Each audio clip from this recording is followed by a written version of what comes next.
欢迎来到热点新闻频道，请订阅并关注以获取最新资讯。张新成、丁禹锡南部档案封开封走，民国南洋诡案太敢拍，好久没看过这么邪门带感的民国悬疑剧名场面了。浓雾深处，幽灵船上，为查悬案，在浓雾深处寻找真相的南洋快刀张海岩、张新成氏，意外将刀片吐向了坐在轮椅上的搭档张海虾、丁禹锡氏眉梢。从此之后，只要毒素一发作，张海虾就会人格黑化，身不由己。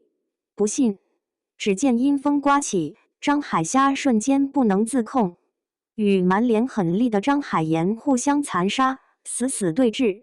转瞬间，张海虾瞳孔骤缩，张海岩却握紧快刀，杀气腾腾。下一秒，张海虾的轮椅撞上甲板，刀光闪，兄弟反目，死局成。而两人之间的死结就此扣上。看到这里，我也是吃了一惊，民国悬疑剧的尺度已经进化到这个 level 了吗？抛弃了传统探案的漫长铺垫，开场就下猛药，剧情又疯又绝，以为是下饭剧，结果直接上头。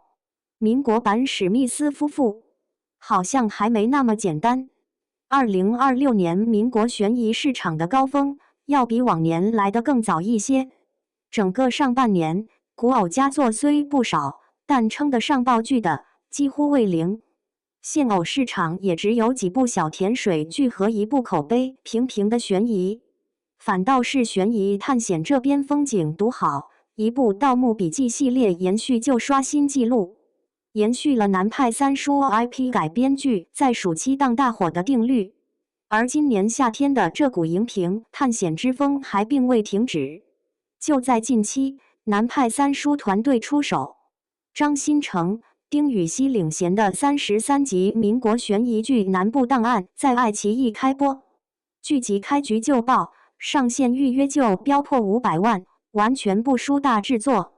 第一时间刷完预告，发现故事设定叠满，水鬼加双人格，兄弟相杀之间的疯批被他演透了，堪称一本黑化教科书。下面就结合剧情演员和大家聊一聊，一部民国悬疑剧如何在观众心头种恐惧。水鬼、黑化、杀局南部档案开场就牢牢抓住我的眼球。相比常规剧，民国悬疑剧好不好看？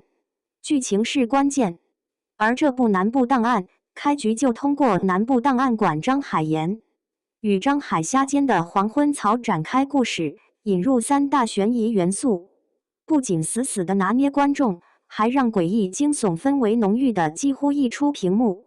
第一，水鬼故事要从一场水鬼望乡说起。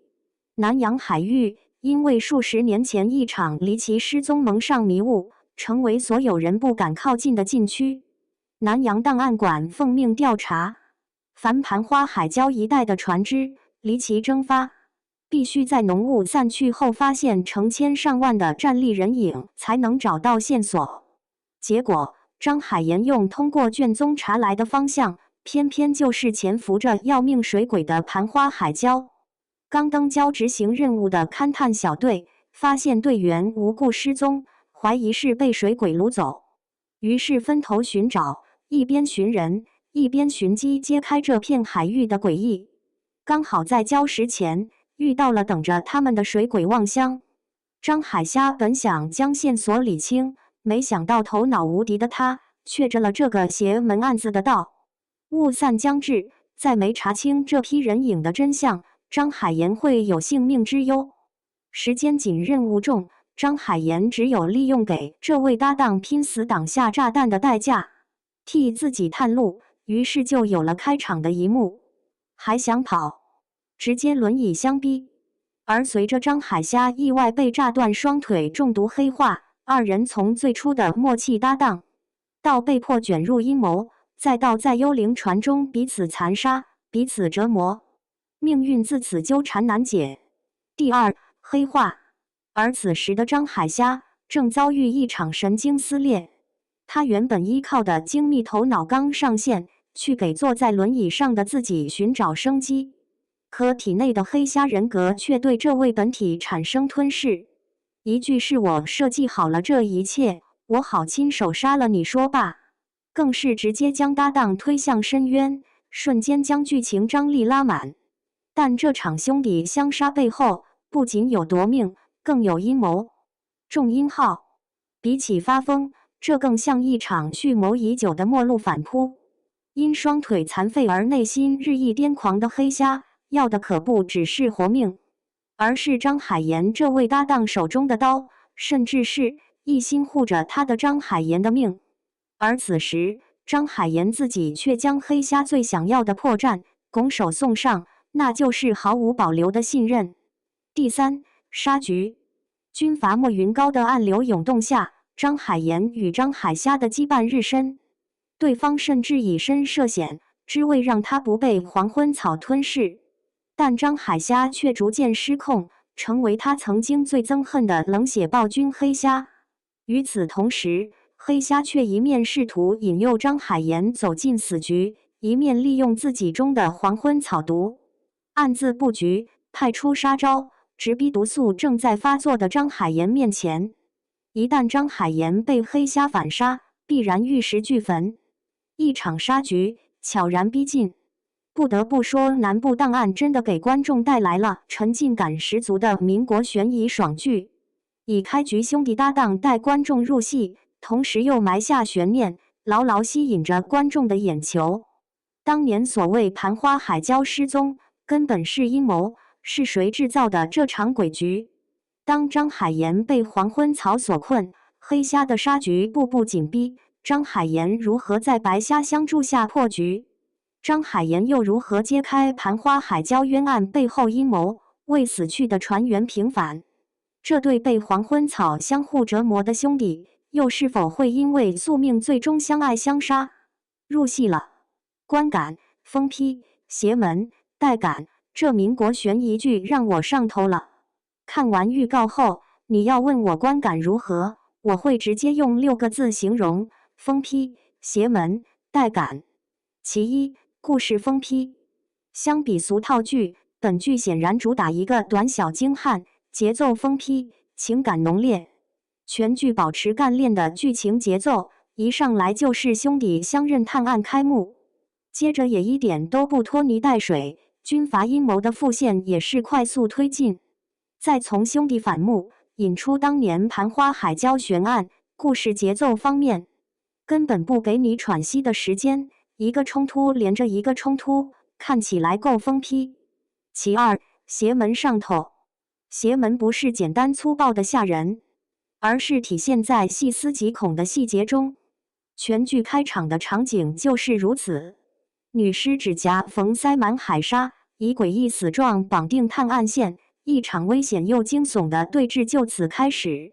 两人从翻卷宗查案到黑虾对中了毒的张海岩步步紧逼。张海岩想退却被一把拽回，转眼两人刀锋相蹭。但剧情在这里来了个意想不到的恐怖转折，张海虾这位无敌至将，却连自己的人格都守不住，被逼着当场黑化。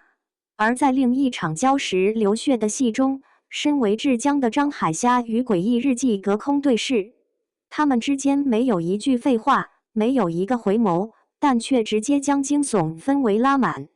双方你来我往，心惊肉跳，充满一种压抑的诡异感，彼此不得不压抑恐惧，但又无法阻挡恐惧疯长。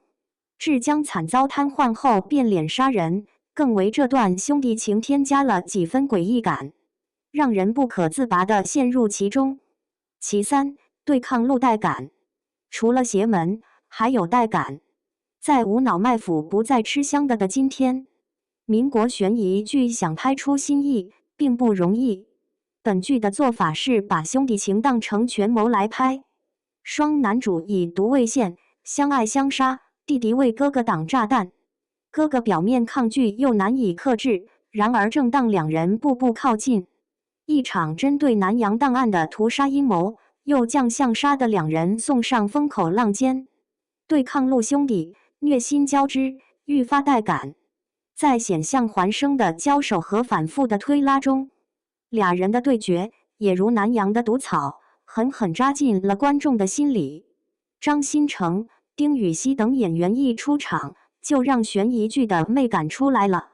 作为一部民国悬疑剧，南部档案阵容比不上古偶顶流加持的流水线华丽，但剧中每个演员都表演在线，能够让观众不出戏。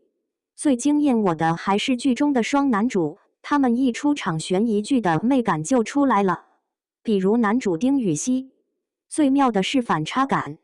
过去从传说中的陈芊芊中的韩硕到春闺梦里人中宁玉轩，丁禹兮饰演的多半是傲娇少爷或腹黑权臣式的角色，本剧中他却直接挑战双人格，一身西装，坐在轮椅，金丝眼镜，眼神阴鸷。正如搭档形容的，既像修罗又像鬼，光是造型就惊艳了观众。对于这样的反差角色，丁禹兮的表演也在线，在不同剧情下演出角色不同的气质。初出场显得温润如玉，斯文中带着克制；面对搭档则是清醒中带着绝望，还有几分要杀人的狠绝。而当他黑化觉醒，却变得满脸阴沉，出招利索，气场强大，让人不自觉地感到窒息。丁禹兮演出了角色的多重面孔，也难怪让网友直呼又找到适合的一条赛道，清醒疯批轮椅杀神真的很有魅力。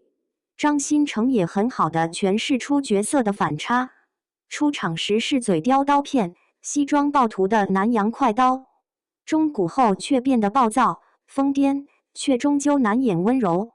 面对搭档，又变成嘴上说着狠话，实则稳稳推着轮椅的护短狂魔。尤其值得一提的，还是张新成的打戏，几场泥潭肉搏、骑马冲锋、徒手攀船的打斗戏虽是惊鸿一瞥，但每一帧都显得力道十足、流畅好看。张新成缺少的，始终是一个能成就他的好角色，希望是这次。除此外，傅大龙饰演的莫云高、江佩瑶在剧中出演张海琪，同样精彩。一个饰演的优雅军阀，让剧集充满黑色的颠感；另一个档案馆馆长则让剧集充满冷艳压迫感。也正是因为这些角色的出彩，让这部悬疑剧有了更多色彩和看点。张新成、丁禹兮等实力派入局，悬疑剧又要出黑马了。最后，想再聊一聊国产民国悬疑剧。众所周知，随着古偶萎靡，悬疑日益成为国剧市场新的主力。而且，随着悬疑日益火热，悬疑的观众们也不是只吃粗粮，而是越来越喜欢又爽又精的细糠。